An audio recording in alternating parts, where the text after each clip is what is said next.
to start off with, we're Marxists and materialists, as in we believe that people's ideas and their actions are shaped by the world around them. So to understand Che Guevara's ideas, and therefore to understand his legacy, we should understand what kind of world he grew up in, what Latin America was like when he was born in 1928. So what was Latin America like at that period? Well, it had been, he was born Argentinian, and Argentina, the rest of Latin America, had been formally independent for 100 years by that stage, but in reality, obviously, things had changed very little. Just one statistic is really all you need to understand kind of the conditions of life and society and so on. In Latin America at the time, 1.74% of the population in Latin America owned 64.9% of the wealth, an enormous amount for a tiny percentage, and 72.6% of the population, the poorest 72.6%, owned just 3.74% of the wealth. That was the state of Latin America at that time. And if you ever get a chance to read Che Guevara's motorcycle diaries as he's travelling around Latin America as a youngster, before he's really developed into a communist, into a revolutionary, you see that kind of development happening. You see him experiencing this poverty, and you read about his experiences and what he sees and so on in the poorest areas of Latin America, and you can see him on that basis developing the ideas that he later tried to put into practice. In the 1930s, just 6% of US investment in Latin America went into manufacturing. And obviously Latin America was under the dominance of the United States and so on, but not from a manufacturing point of view. What they were using Latin America for was raw materials. They would use them for raw materials, take them back to the United States, put them into the manufacturing process, and then sell them back, obviously, to Latin America. They didn't develop the industry itself in Latin America at all. So Brazil, for example, was extremely dependent on coffee exports. Argentina, very dependent on meat.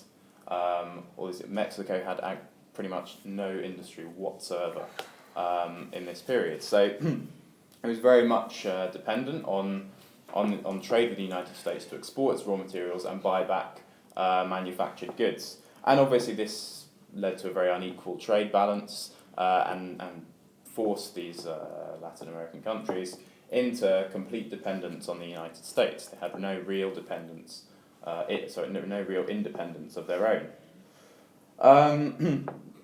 Now, obviously, following the First World War and the crash of 1929 as well, there were fewer exports. Latin America was less able to export because there was a global economic crisis and people weren't buying. And so what you did see was then investment by local kind of bourgeois, by local industrialists, or aspiring industrialists, into the industry in the local areas. But it was done very, very quickly. It was very rushed, obviously, because there was a crisis. They needed to do something. They were no longer able to trade. They needed to develop their own industry. So it was done very, very quickly and superimposed on the already existing social relations and so on. So it's quite an artificial development, unlike, for example, industrial development in Britain in the classical kind of capitalist economies.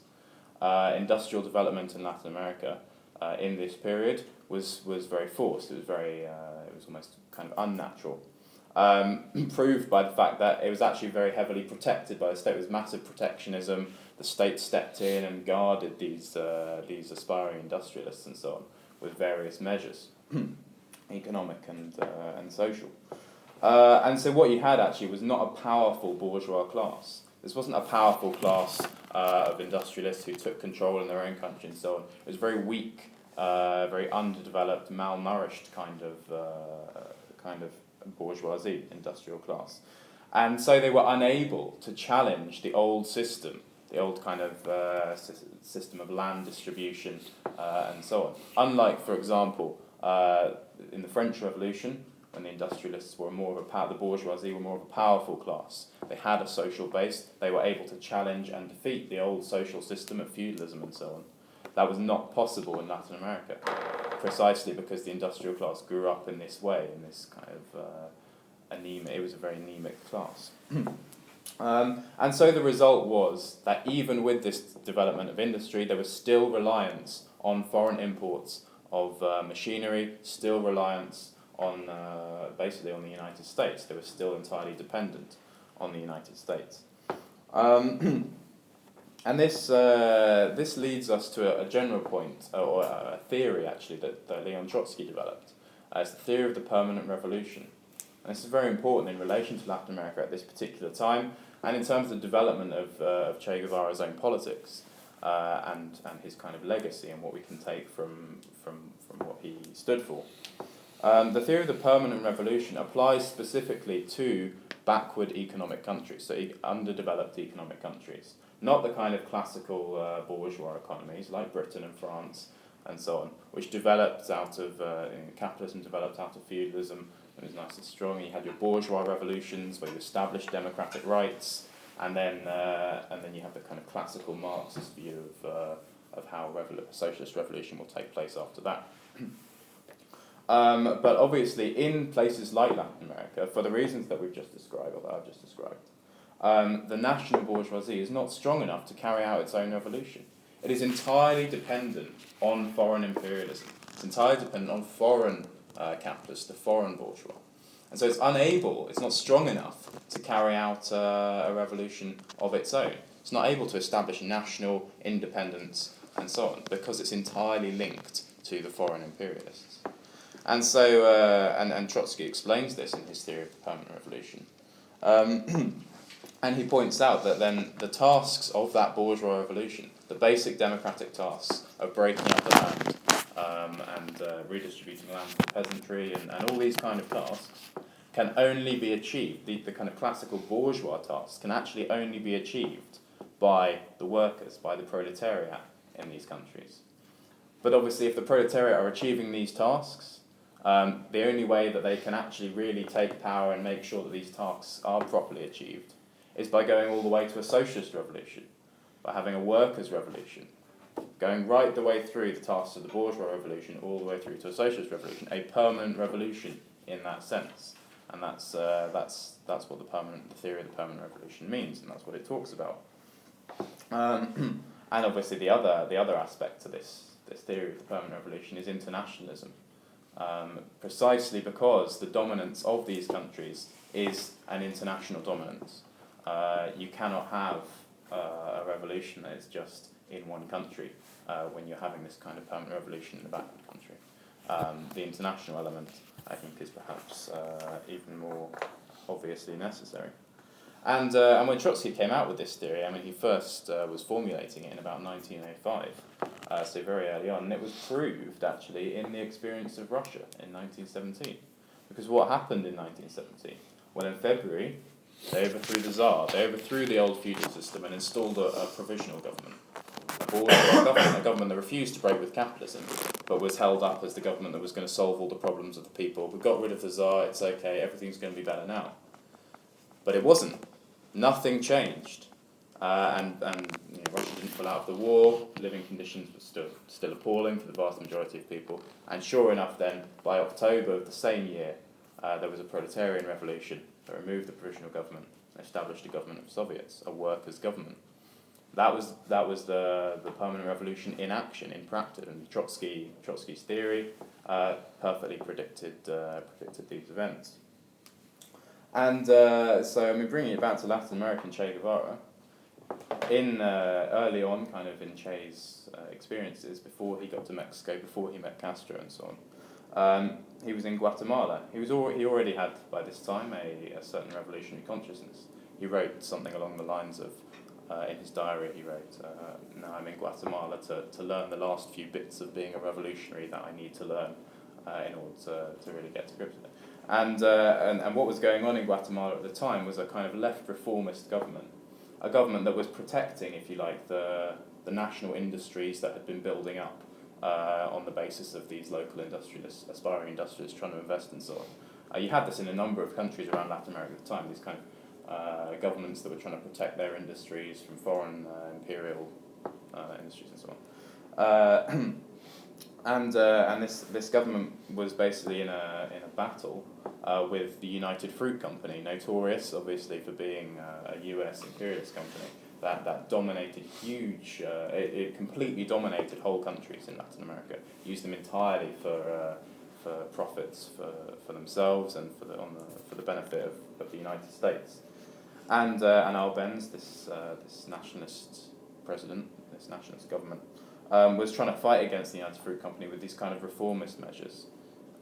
He wasn't going all the way and just nationalising the assets of the United Fruit Company and just saying, right, this is ours, it's in our country, we're taking our raw materials, it's our workers who work this, we're going to take it over. He didn't say that. He was trying to reach a compromise, he was trying to make reforms, and the result was that in 1954 the United States invaded and overthrew this government. And Che Guevara was there at the time, and he was there fighting against the US invasion. And obviously this was backed by all the kind of bourgeois groups in Guatemala at the time, because, as we said, they relied on this imperialism. They had no independent role, they had no independent interests. They were entirely parasitic on this imperialist behaviour. And so Che fought against this thing and lost, obviously. And that was a hugely formative experience for him, teaching him that you can't win these kind of things by reforms. You can't rely on the national bourgeoisie. You can't hope to reform things. You have to adopt a revolutionary perspective. You have to ultimately adopt a perspective of socialism. I mean, all these ideas were going around in his mind at this time. So I think the experience of Guatemala was very formative for him, and it proves, obviously, although he didn't explicitly recognise this at the time himself, it proves the question of the permanent revolution, that you're not going to be able to just reform your way to a nice, powerful national bourgeoisie. It can't be done because they're entirely parasitic on imperialism. And actually, interestingly enough, then, obviously a few years later, in Cuba, in the Cuban Revolution, Castro himself never started out as a communist. He never started out with a plan to nationalise the commanding heights of the economy, and plan the economy and so on. He never said that was his aim. His only aim, he said, was to give Cuba independence from the United States. But obviously, when he came to power, what he found was it's not enough just to formally declare that you're independent, because who really controls things? And what really grants someone control? Is it just a kind of constitutional words on paper that really grants control, or is it economic control? Is it who controls the businesses, the industries, the land, and so on? And that's what Castro found when he came to power in Cuba, that the only way for Cubans themselves to have control over their country, over their economy, their industry, their land, was to take it into public ownership. And so, and Che Guevara's opinions, I think, were more advanced than Castro's. His ideas were more advanced than Castro's on this particular point. In fact, he used to say, like during the campaign, he thought he was going to have to, following the overthrow of Batista, he thought he was going to have to split away from Castro and criticise him from the left, because he didn't think Castro would go far enough, because he didn't think he was a communist. And he wasn't. But obviously the pressure of events and the nature of imperialism and the weakness of the national bourgeoisie forced that to happen. So the question of the permanent revolution, again, proved in practice. So this was the nature of this domination by imperialism, and this being the only option. This was the nature of Latin America at the time. And in terms of the left, in particular, the communist parties in Latin America at the time, because obviously on the basis of the Russian Revolution, a number of communist parties were established all across the continent, based on the authority of the Bolsheviks and the revolution. But obviously, by this point, the USSR and therefore the International as a whole was undergoing a process of Stalinization.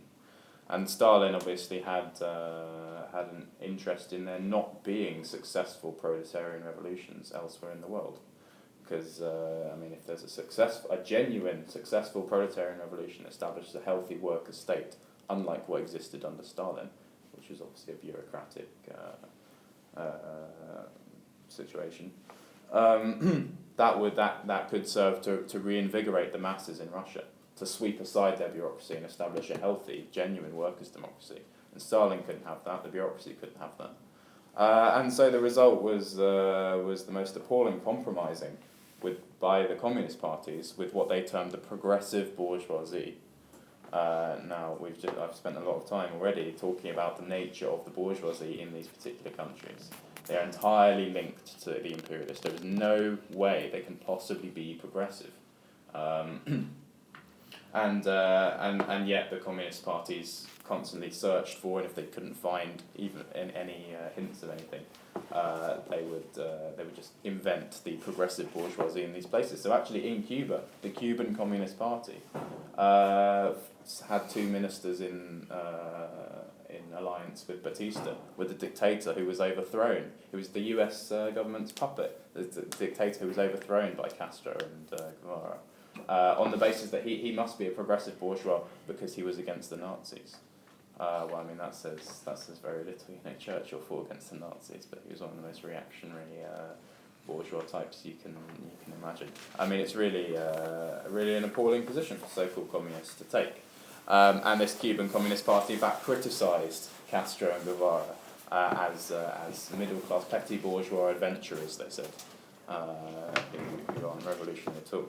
So this was the nature of the communist parties in Latin America at the time. They offered very little. And in Guatemala, for example, the Communist Party was arguing that they were actually arguing in favour of this reformist attitude of the government at the time.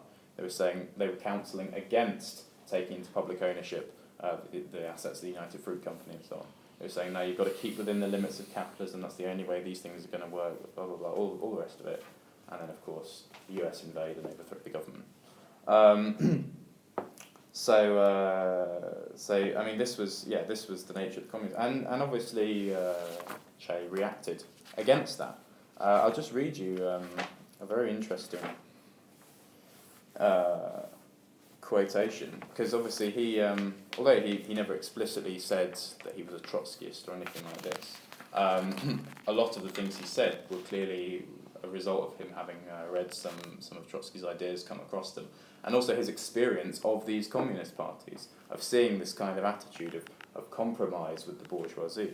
And what he says is this: and what about the bourgeoisie, it will be asked, because in many countries of America there are objective contradictions between the national bourgeoisie, which struggles to develop, and imperialism, which floods markets with its goods, defeating in an unequal struggle the national industrialist, as well as other forms or manifestations of the struggle for surplus and wealth. The national bourgeoisie generally is not capable of maintaining a consistent struggle against imperialism. It shows that it fears popular revolution even more than the oppression and despotic domination of imperialism, which crushes nationality, tarnishes patriotic sentiments, and colonizes the economy. The big bourgeoisie opposes revolution openly, and since the beginning has not hesitated to ally itself with imperialism and the landowners, to fight against the people and close the road to revolution. So that does sound very much like he's saying there is no possibility of alliance with the bourgeoisie. Well, I mean, it's exactly what he's saying. There's no possibility of alliance with the bourgeoisie, precisely because they're hanging on to the coattails of imperialism. So he was realising this, and the terrible role played by the communist parties, his experiences in Guatemala, developed these ideas of his. I mean, the Cuban Revolution itself was obviously used the tactic predominantly of guerrilla warfare, and that in itself is again a reaction to the kind of Stalinist tactics that existed before, that currently existed, you know, at the time when he was when they started the revolution in Cuba. It's this tactic of guerrilla tactics, small armed groups in the countryside. It's the dominance basically of the rural population over the towns. You start up these small groups in the Sierra Maestra, you know, the jungle and the mountains, and then work your way in from there. And to be honest, Castro's speeches are actually extremely vehement on this point. He even went as far as to say people in the towns should have gone out to the countryside to join the revolution. You know, it should very much a countryside-based thing. For those who know anything about it, it can actually it can sound, I suppose, a little like Maoism. I mean, that's obviously the tactic of Mao, and the Chinese Revolution was very much revolution from the countryside to the towns. And there was a strike at one point in Shanghai, for example, and the strikers said to Mao and his peasant army, "Oh, you should come and help us with the strike in the town." And Mao said, "No, you should leave the town and come out here to the countryside to us." So it can look very similar. There are, however, first of all, they were developed differently. You know, there wasn't really any overlap, and Guevara always denied that he was influenced by any kind of Maoism. He didn't even know about it, he said. And also there are big differences. I don't think Che Guevara would have been particularly any happier under Mao's China than he would have been under Stalin's Russia. You know, I think there were big differences, particularly in this question of the bureaucracy and how this works. That's a question we can come on to later, though. But yeah, these guerrilla tactics were very prominent, as I'm sure we know, in the Cuban Revolution. And obviously, the revolution succeeded. The regime collapsed. But we have to be careful about equating the fact that there were these tactics and the regime collapsed to meaning that those tactics, therefore, are the best tactics for conducting a socialist revolution. Because, I mean, the regime itself, first of all, was extremely rotten. It was Cuba at the time, under Batista, was used as a kind of playground for wealthy US kind of businessmen and politicians and so on. Very few very little of the population was literate, educated at all. Very few of them had any kind of electricity. It was an incredibly backward country, and the regime was particularly corrupt, particularly rotten, and it almost collapsed under the weight of its own rottenness. You know, it was so appallingly bad that no one wanted to defend it. There was absolutely no one who, the slightest push and it would collapse. Nobody wanted to defend it. And actually, as well, it's worth pointing out that the last action, if you like, the last bit that finally caused Batista to flee the island and the success of the revolution was a general strike. The rebels were forced. They were not the ones who got Havana and kicked Batista out. They were almost kind of left in limbo. In fact, I think the way it happened actually is Batista left the island, the old regime was kind of all still there. There was a bit of a vacuum. The rebels weren't in Havana, and so they were forced to call a general strike to topple the last remnants of the regime. But it was that general strike, the organised movement of the workers in Havana, that really toppled things in the end. That's what clinched the deal. And it's important to basically say that from a Marxist point of view, we don't adopt guerrilla struggle as the method of struggle, as the method of conducting a successful socialist revolution. Because guerrilla struggle obviously is based in the countryside, it's based on the peasantry, as opposed to the organised proletariat, the working class, in that sense. And Marxists will always say that it has to be this working class, this proletariat, who lead the revolution. And this isn't for sentimental reasons, or because we have any kind of fetish for factory work or anything like this. But because, it's a scientific question. It's a question of what position do these different groups in society occupy in relation to production. And how does that affect their consciousness? So the working class are very much, they are in a position where the only thing that they have, the only thing that they own, really is their capacity to work, and they're forced to sell that for a wage in order to survive. They own nothing else, and they're bound together then on that basis. They form a collective consciousness, a class consciousness on that basis. And obviously then are at the cutting edge as well of technology of how to run a business and a factory and industry collectively and so on. Whereas the peasantry don't have that kind of collective class consciousness. They almost have one foot in either camp. On the one hand, they are obviously extremely badly oppressed and so have an interest in overthrowing the oppressive regime. But on the other hand, they own their own property and they're very, they own their own land. They have an interest in maintaining private property rights. And so what you find with the peasantry generally is that they fluctuate, actually, in revolutionary situations. You saw the same thing in Russia, and you see the same thing all over, that they actually can come under the influence of extreme reactionary elements, extreme right-wing elements. They don't have a clear collective class consciousness, and they're not at the cutting edge of the development of industry and technology and so on. So Marxists will always say that the organised working class must be the ones, the proletariat must be the ones to lead the revolution. Guerrilla struggle can play an auxiliary part, of course, particularly in countries like Cuba, where there is a large peasantry and so on, or as there was at the time, large peasantry. But in general, as Lenin and Trotsky and the Bolsheviks put forward in 1917, the struggle must be led by the proletariat. And at that time, in 1917, just 4 million out of a population of 150 million people, just 4 million of them were industrial workers, just 4 million of them were classed as proletarians. And yet they were the ones to lead the revolution. They led the peasantry as well, granted land reform, because they were the only ones who were able to do that. But they were the ones who led. It was not the peasantry who led. It wasn't a struggle from the countryside that was imposed upon the town or the cities, but it was the cities that liberated the countryside. And I mean, you can kind of see you can clearly see the result of the different forms of revolution and the failure to base a revolution on the workers' struggle, on the proletariat, in the form of the state that arises after a revolution that is conducted on the basis of guerrilla struggle.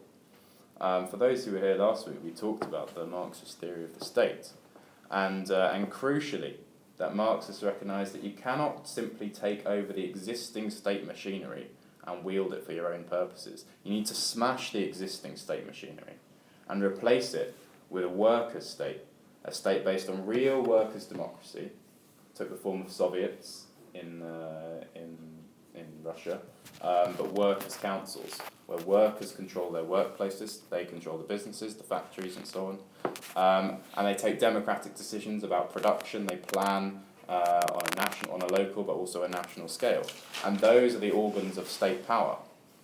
It's a completely different way, obviously, of a kind of parliamentary democracy that we have now. It's the difference between bourgeois and workers' democracy.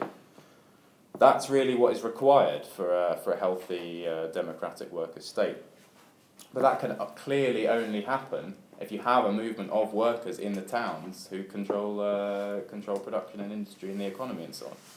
If you don't have that, you can't possibly implement that state. All you're left with is just taking the state as it currently exists and wielding it for your own purposes. And that is fraught with all kinds of problems, because this state is linked by 1,000 threads to all the old oppressive classes, first of all, but also by its very structure. It is bureaucratic, it's top down, it's undemocratic. And obviously, if you conduct the running of a state in the same way that you've conducted an army, a guerrilla army, where you have unquestioning orders that are passed down and nobody and so on, that is clearly an undemocratic way of running things. And this is the product then of a state-based that's come out of a purely guerrilla struggle. And this obviously resonates with our understanding of Cuba. So on the question of Che Guevara in power in Cuba, there's obviously lots to say. I'll just mention a couple of interesting things. He was extremely critical of the USSR. The bureaucracy in the USSR really disliked him. He was openly critical of Stalin's policy of peaceful coexistence, and obviously later Khrushchev's policy of peaceful coexistence and so on. And he actually viewed the decision to remove missiles from Cuba as a gross betrayal, because Castro wasn't consulted on that question. It was just done to appease the United States and to maintain nice, calm stability, and everybody could just coexist peacefully and everybody would be friends. And Guevara was very angry about that.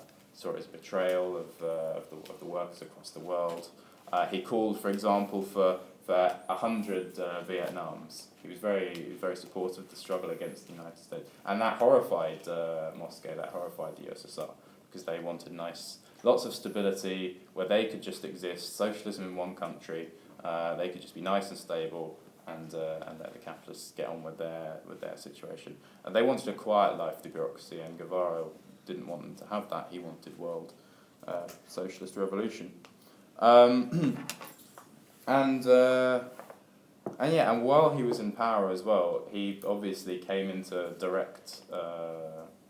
or he experienced directly this question of bureaucracy in states, in Cuba and also the USSR, China, like all of these things. He directly grappled with these questions, and he once again continued, if you like, to move towards Trotsky's position on bureaucracy, which is obviously that it's a mark of a very unhealthy socialist state.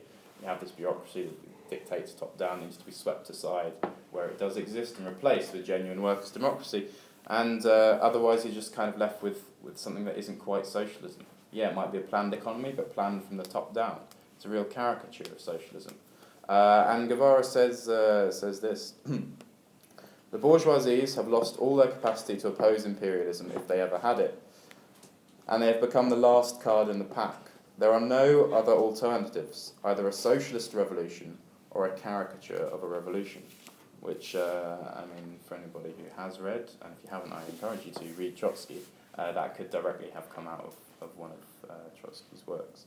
So he was moving towards this position, a real, not necessarily explicit and not necessarily conscious, but real hostility towards bureaucracy and so on, and the role that it played, although I don't think he necessarily quite understood how it came about and how best to fight it.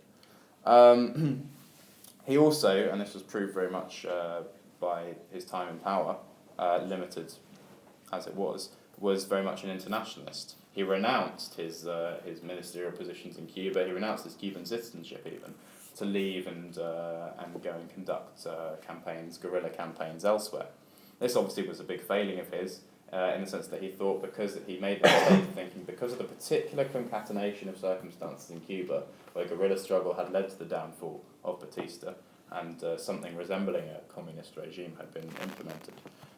He thought that model could be exported to every other country, so he went to the Congo and tried it there. He went to Bolivia and tried it there, and it failed in these places. Partly because he didn't base himself on the working class, and that is the main thing we should draw from that. But also there were obviously objective circumstances in each of these places, which made it extremely difficult what he was trying to achieve and the kind of guerrilla struggle that he was carrying out. But the main point is that he was clearly very much an internationalist. His vision was to unite all of Latin America and the world. Ultimately, he went to the Congo, Africa, and so on. Unite everybody in a struggle against imperialism and for world socialist revolution. It's worth briefly saying something as well on because an allegation that often gets thrown at Che Guevara by those who don't like him, or those who seek to kind of, as they say, demystify the icon, is this question of violence, revolutionary violence, the kind of violence that was conducted by the rebels in Cuba during the course of the war and afterwards when he was in charge of, I can't remember his exact position, but he was in charge of the trials, and trying former stooges of Batista and the old regime. And it's absolutely true, during the actual campaign itself, they executed people who tried to desert, and people who they caught snitching on the rebels and so on. They executed them then and there.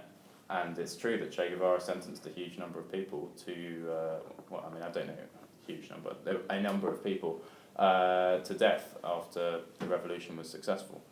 And the bourgeoisie, nice pacifists that they are, these US imperialists, these nice moral ladies and gentlemen, throw their hands up in disgust and say, "Oh, how can he possibly do this? This is absolutely outrageous. Revolution's always terrible, ends in bloodshed," and so on. I'm sure I don't need to go into too much detail about the absolute, the obviousness of the absolute hypocrisy of that, of what US imperialism actually does every single day. But also when it does overthrow even mildly progressive left-wing regimes, the repercussions that are exacted on that. Chile is an example. What happened after the Allende government was overthrown, and the tens of thousands of people who were just left-wing activists, trade unionists and so on, communists, rounded into football stadiums and massacred. That's the legacy of imperialism. That's their attitude towards things. It's enough to pose the question to kind of see the hypocrisy. which is if, for example, the Bay of Pigs invasion, which was coordinated by the United States using Cuban mercenaries, if that had been successful and overthrown Castro and the Cuban revolutionaries, do you think that the imperialists would have sat down with Castro and Guevara and tried to settle their accounts nicely and all become friends and reconcile and be peaceful and so on? Of course they wouldn't. It would have been horrific slaughter. This is the nature of imperialism. This is what they do. I mean, even the soldiers, Batista's soldiers and so on, who were trying to turn the revolutionaries into snitches on what was going on. What they did to the villages where the rebels had passed through, where the revolutionaries had passed through, where they'd been given some food and shelter and so on. They burnt them to the ground, killed all the inhabitants. So, like you can understand, and in a situation of war, what other option do you have than I mean, you can't just sort of let these snitches go. If you catch one, you can't just say, oh yeah, off you go, because he'll go and tell the army exactly what's going on. The hypocrisy of the bourgeoisie on this question is disgusting, and Marxists aren't pacifists. We obviously are not in favour of violence, but we act in self-defence, and that I think is what is the way to approach that kind of question. And just I suppose the very last point is that, I mean, Che Guevara clearly wasn't perfect. He made a number of mistakes and paid for them with his life in Bolivia, because he was isolated, not based on the working class, trying to export this model of guerrilla warfare and so on. But what you see now is historians and biographers and so on sniping from the sidelines, if you like, and saying, oh, I should have done this, should have done that. Isn't it awful how violent he was, this, that and the other. And yes, it's true, he wasn't perfect. But surely it's better to have tried to make some big change in history and failed, than just to sit at the sidelines and snipe and comment and criticise and so on, and do nothing at all. It's important for us, obviously, as Marxists, to learn the lessons, understand where Che Guevara went wrong. He didn't base himself on the organised working class. And if he had, for example, the need for the kind of revolutionary violence that was experienced in Cuba may not have been necessary. I mean, if the working class had simply had a general strike, paralysed the country, then perhaps it could have been a different story. We'll never really know. But we should also take a huge amount of inspiration from what he stood for. He stood for a huge amount of revolutionary sacrifice. He didn't hesitate to ultimately give his own life, but anything at all, in the interests of the majority of people in Latin America. And he was a staunch internationalist. He aimed to achieve nothing less than global proletarian socialist revolution. So we can take huge inspiration from that, and we should. But I would encourage you to read his diaries; they're very interesting. And also encourage you to read, for example, Trotsky on the Permanent Revolution, because it says a lot about this particular period. But I'll leave it there. It'd be good to hear what you